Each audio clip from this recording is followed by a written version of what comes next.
यदि स्वास्थ्य बिगड़ता है तो जीव का है सोचो। लेकिन उनको उनसे कहा कि आहार करना, उन्होंने मना कर दिया कि मुझे आहार करने की इच्छा नहीं है। चलो चलो पकड़ के करा देंगे, नहीं मेरे पास आना, चलने की शक्ति नहीं है, मैं आहार को नहीं जाऊंगा। लेकिन जब वो नहीं जा पाए तो उनको लेटे लेटे पानी क्या करवा दिया, पानी पिलवा दिया। उन्हें मना भी किया लेकिन मोह के कारण से पानी पिला दिया और पानी पिलवाया उनके लिए। और जैसे ही पानी पिलाया और उन्होंने बहुत मना किया कि नहीं नहीं भैया ऐसा मत करो, लेकिन मोह इतना था कि ये बच जाएं। आखिर में बेचारे असमाधि से मृत्यु को प्राप्त हो गए और उनका मरण हो गया। अब ऐसे में कहीं बताइए कि अंत में जाकर के ऐसा मोह, जिस जीव को नहीं बचना है लाख प्रयत्न कर लीजिए वो बच नहीं सकता है, समय अनुसार जाएगा। भैया समाधि वहां होती है जहां कोई अपना नहीं होता। इसी प्रकार से आचार्यों को कहा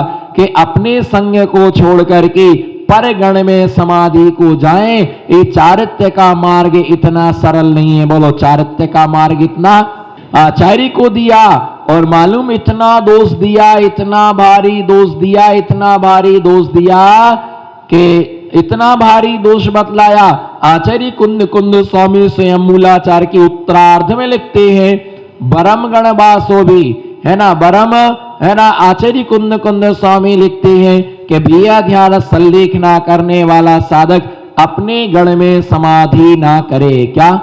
अपने गण में समाधि ना करे। बरम गण पवेशादो विवाहस्य पवेशणम विवाह राग उत्पत्ति गणो दोषाण मागरो, है ना। आचार्य भगवान कहते हैं बरम गण पवेशादो, अपने गण में समाधि करने की अपेक्षा, ध्यान में श्रोता, कितना भारी दोष बतलाया स्वसंग में समाधि करने के लिए।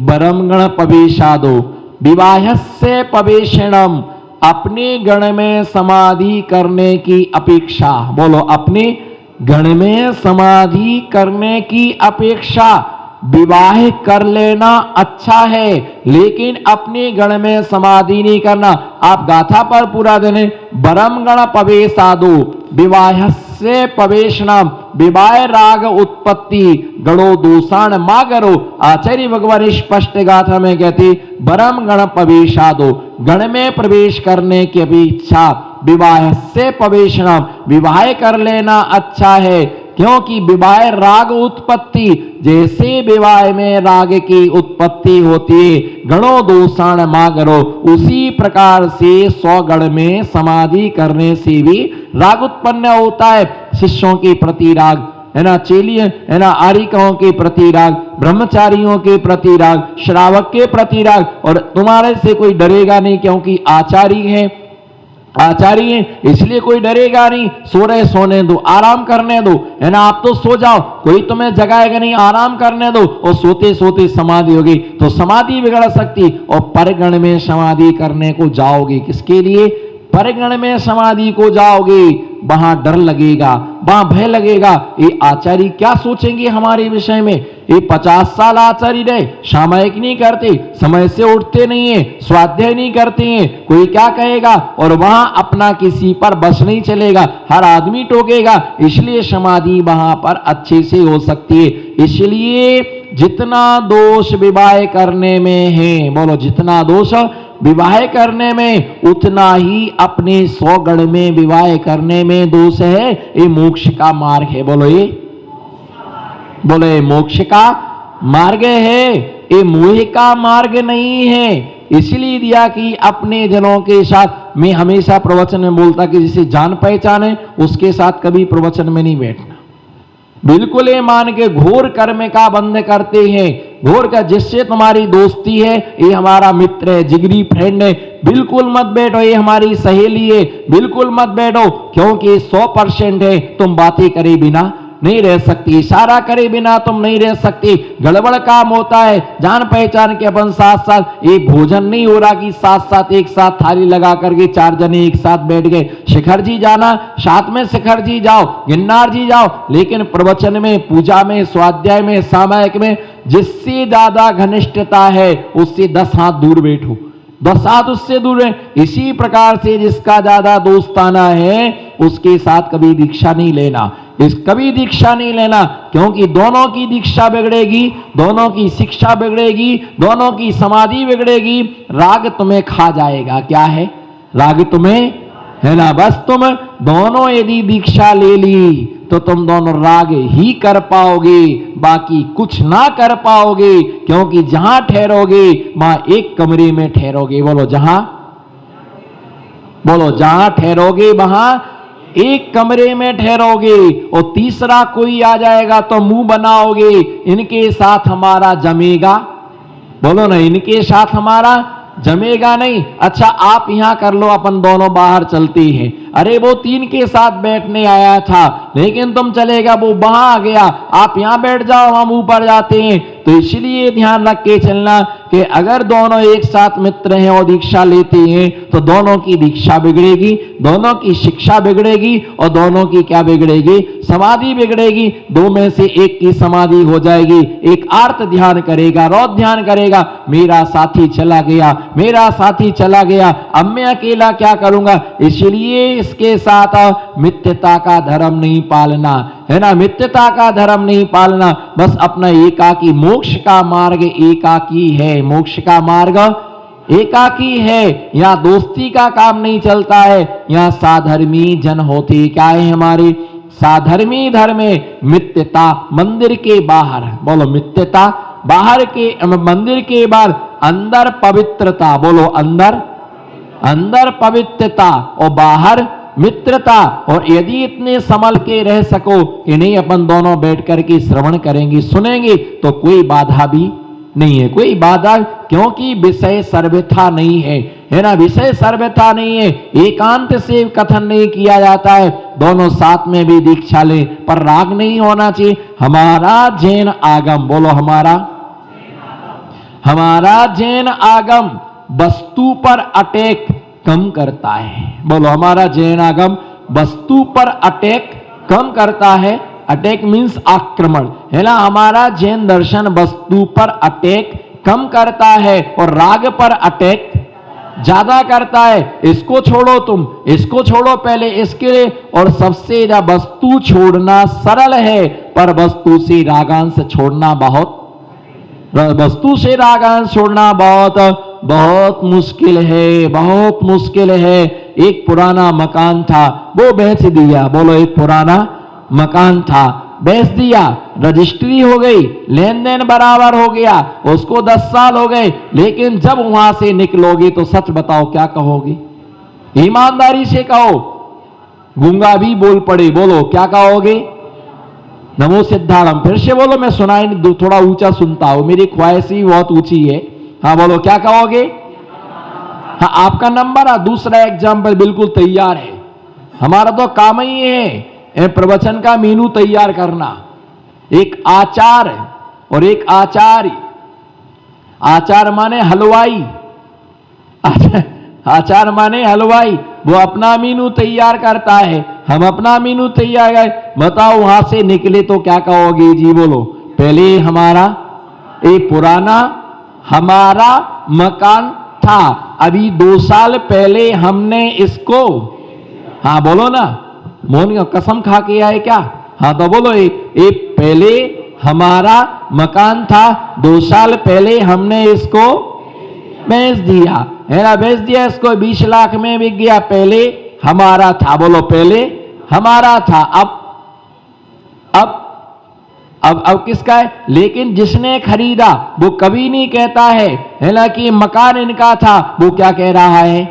हमारा मकान है। भैया मकान बिक गया, फिर भी अभी उससे हमारापन नहीं गया, हमारापन नहीं गया।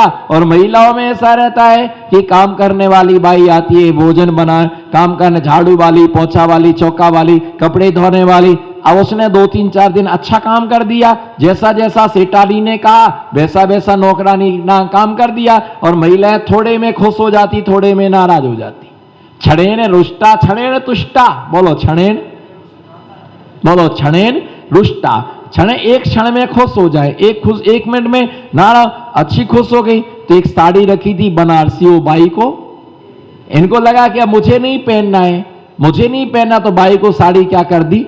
दे दी। अब वो साड़ी दे दी, उसने ले जा करके बढ़िया उसने रंग वंग कर लिया, जरी वरी लगा ली उसमें, और साड़ी को एकदम क्या कर लिया, 200-500 रुपये फॉल बॉल लगा करके, पिको विको करा करके, अच्छा रंग वगैरह लगा करके, जरी वगैरह लगे, फूल वगैरह सब लग जाती है आजकल, गुलाब के फूल भी साड़ी में खिल जाती हैं, कमल के फूल भी खिल जाते हैं, बढ़िया उसने टकाटक साड़ी कर ली। और उससे जिस दिन वो उसी दिन संडे को पहन करके आई तुम्हारे घर, जिस दिन तुम्हारे घर में अनेक रिश्तेदार आए, क्या अनेक रिश्तेदार है, वो साड़ी पहन के आए, तो किसी ने कह दिया आपकी बहू बहुत अच्छी साड़ी पहने, आपकी बहू तो बहुत बढ़िया साड़ी पहन के आई, इतनी बड़ी, नहीं नहीं नहीं, ये मेरी बहू नहीं है। बोलो अब क्यों मुंह में बैठे, ये मेरी, ये बहू नहीं, ये तो मेरे की काम वाली है, आपको पहचान, अरे मैं धोखा खाया, बैक से देखा ना, इसलिए मुझे लगा कि बहू, इतनी बढ़िया साड़ी पहनती है आपकी नौकरानी, इतनी बड़ी, इतनी अच्छी अच्छी साड़ियां आपकी नौकरानी, इतनी अच्छी साड़ियां पहनती हैं। अब बोलो आप क्या बोलेंगे, हाँ बोलो क्या बोलेंगे, पीछे वाले भाइयों का आज मौन है, आज क्या बोलेंगे आप, बोलो। उस समय तुरंत ये कहेंगे अरे पिछले संडे को मैंने इसको ये क्या दी थी, मैंने इसको साड़ी, इसकी क्या औकात, ये तो 1000 रुपए में मेरे यहां काम का, क्या साड़ी पहनेंगे, इसको मैंने क्या की थी, मैंने ये साड़ी दी थी, साड़ी तुमने दे दी, साड़ी तुमने छोड़ दी, लेकिन मन की साड़ी अभी तुम्हारे मन के अंदर रखी हुई है, और जब जब वो पहन के आएगी तब यही भाव आ गया, ये मेरी, बोलो ये मेरी, एक बार तो बोलो, उच्चारण तो करो, आचरण नहीं करो पर उच्चारण तो करो, है ना, क्या ये मेरी, ये मेरी साड़ी है, मैंने इसको साड़ी दी थी, और मेरी घर बार इतनी सच कर गया थी, अरे मेरे को मालूम नहीं था इतनी बढ़िया साड़ी है, उस समय तो फीकी फीकी लग रही थी, अब नीकी नीकी लग रही है, अरे यार मेरी गलती हो गई, मैंने साड़ी दे दी, गलती होगी, अब गलती हो चाहे मांग लो वापस उससे, नहीं नहीं अब किसी को उतार नहीं पहनते भैया। हमारा जैन आगम वस्तु पर अटैक नहीं करता है, हमारा जैन आगम राग पर अटैक करता है। पंचेन्द्रियादि समस्या समतिया पंचावय नित्यपि चैरय प्रकार के चारित्र में जो दिया कि श्रावक जो होता है घर में रह करके एक देश चारित्र का क्या कर सकता है, पालन कर सकता। कितने, एक देश, 2 प्रतिमा, 3 प्रतिमा, 5 प्रतिमा, 7 प्रतिमा, ऐसी लेकर के श्रावक अपने घर में रह सकता है, लेकिन दिगंबर दीक्षा लेने के बाद वो घर में नहीं रह सकता है। ऐसे ही हुआ एक बार, ऐसे ही हुआ क्योंकि बहुत सारे श्रोता ऐसे रहते हैं, बहुत सारे श्रोता ऐसे रहते हैं कि वो समझते कम है, सुनते ज्यादा है, और कई बार ना समझी में बहुत बड़ा गड़बड़ सड़बड़ काम हो जाता है। क्या होता है, बहुत सारा गड़बड़ सड़बड़। तो ऐसी में बैठा हुआ था तो कोई श्रावक की प्रतिमा लेने की क्या होगी, भावना होगी कि मुझे क्या करना है, प्रतिमा, मुझे प्रतिमा लेना है, और मुझे प्रतिमा लेना है मुझे। तो मालूम हुआ है, बोले महाराज जी प्रतिमा लेना है, तो कोई नया नया श्रावक आया होगा, नितिन जी जागते रहो, नया नया श्रावक है, उसने तो प्रतिमा का नाम ही पहली बार सुना, सही बोलो, प्रतिमा का नाम ही पहली बार सुना। तो बोले महाराज जी प्रतिमा लेना है, तो हमने कितनी प्रतिमा लेना है, बोले 9 प्रतिमा लेना। तो मैंने कहा 7 तो ले लो पहले। तो मैंने उससे कहा कि तुम ही बैठो और मैं आ रहा हूं। तो मैं मंदिर में गया और मंदिर में भगवान के सामने बैठा, बोले भैया आप 7 प्रतिमा ले लो। उसने नारियल चढ़ाया, आशीर्वाद लिया, तो उसने क्या कि 7 प्रतिमा उसने ले ली। मैंने उसको व्रत स्वरूप, और वो यही बैठा हुआ है, मैं नहीं, मैं आ रहा, तू मत आना मेरे पीछे। मैंने उसको 7 प्रतिमा दे दी, व्रत दे दिया, उसने श्रीफल चढ़ाया, आशीर्वाद दे दिया, मैंने अब तुम यहां से रवाना हो जाओ। अब मैं आया यहां बैठा, बोले हमारी दे दी प्रतिमा, हाँ दे दी, कितनी ली, बोले 7 प्रतिमा दी। अच्छा 7 प्रतिमा दी उसको, अब मैं तो 14 प्रतिमा लेके रहूंगा। मैं कितनी प्रतिमा लेके रहूंगा, 14 प्रतिमा लेके रहूंगा। ठीक है भैया, अब तुम्हें, उसने मन में सोचा, बोला कुछ भी नहीं। अगर वो बोलता कि मैं 14 प्रतिमा लेगा तो मैं समझा देता कि प्रतिमा 11 ही होती, 14 नहीं होती है ना, तू 14 प्रतिमा क्या लेगा। तो उसने मन में विचार किया होगा, महाराज ने उसको 7 प्रतिमा दी, हम उससे डबल प्रतिमा लेंगे। ठीक है, मैं तो चला गया अपना सामायिक में, और ये 24 में गया, और आदिनाथ से लेके अनंतनाग की 14 प्रतिमा थैला में धर करके 14 प्रतिमाएं अपने घर ले गया। अब ले गया तो मंदिर में लोग दर्शन करने आया, दूसरे तो हल्ला मचा, बोले प्रतिमा कहांगी, प्रतिमा कहांगी, प्रतिमा कहांगी, प्रतिमा कहांगी। तो पता चला क्यों, बोले तुम प्रतिमा कैसे लाए, बोले एक जनों को महाराज जी ने 7 प्रतिमा दी, हम महाराज जी से 14 प्रतिमा लेकर के आए। बोले महाराज जी हमने भी 14 प्रतिमा ली, लेके आए। बोले आए लोग, बोले महाराज जी आपने किसको प्रतिमा दी, मैंने एक जनों को 7 प्रतिमा दी। बोले महाराज जी एक जना 14 प्रतिमा उठा ले गया, मैंने बुलाओ, उसको बुलाया गया। बोले महाराज जी आपने उसको 7 दी, तो मैं सोचा कि बेदी में से आपने उसको 7 दी होगी, तो इसलिए हमने कितनी ले ली। अरे भैया ऐसी मंदिर की प्रतिमाएं नहीं उठाना है, ये प्रतिमा का मतलब होता है कि व्रत रूप क्या है, क्या है ना, दर्शन प्रतिमा का कभी भी कोई व्रत लो, सुनो ध्यान से, कभी भी महाव्रती से कोई व्रत लो तो व्रत लेने के पहले सोचना, कोई महाराज जी के प्रतिमा ले लो, प्रतिमा ले लो, प्रतिमा ले लो सब एक एक प्रतिमा, जोड़ो हाथ, बोलो हाथ जोड़ो सब एक साथ, बोलो सबको एक एक प्रतिमा का नियम। हाँ महाराज जी एक एक प्रतिमा, अरे भैया कोई नियम दे तो पहले उससे समझो कि इसमें होता क्या है, खाली उन्होंने एक एक प्रतिमा ले लो, हाथ जोड़ लिए। दर्शन प्रतिमा का मतलब क्या, भगवान के दर्शन करना, इसका नाम क्या हो गया, दर्शन प्रतिमा हो गया। कोई भी प्रतिमा हो, चाहे दर्शन प्रतिमा हो चाहे व्रत प्रतिमा हो, शम में 16 का भोजन ही करना पड़ता है, बिना 16 का भोजन चलता नहीं है। तुम पैंट शर्ट पहने भोजन कर रहे, दर्शन प्रतिमाधारी है, क्या है, दर्शन प्रतिमाधारी है। बाजार की गोली नहीं खा सकता दर्शन प्रतिमाधारी, इंजेक्शन नहीं लगवा सकता है, बोतल नहीं चढ़वा सकता है, बाजार में नहीं खा सकता है। 3 दिन की मर्यादा, 5 दिन की मर्यादा, 7 दिन की मर्यादा से ज्यादा का दिन आटा नहीं खा सकता है।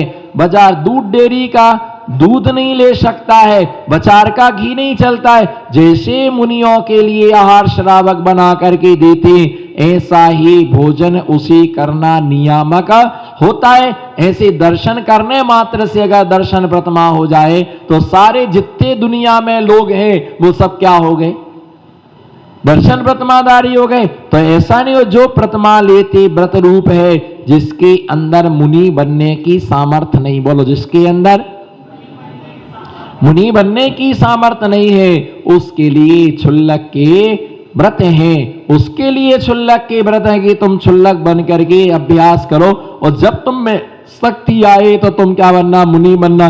किसी क्षुल्लक से पूछो मुनि क्यों नहीं बनते, ठंड लगती है, ठंड लगे तो क्या ओढ़ लो, चादर ओढ़ लीजिएगा, और जब गर्मी है और मच्छर काटे तो अभी चादर ओढ़ लेंगे। पर दिगंबर होती, इससे स्वर्ग तो मिल सकता है लेकिन इससे मोक्ष मिलने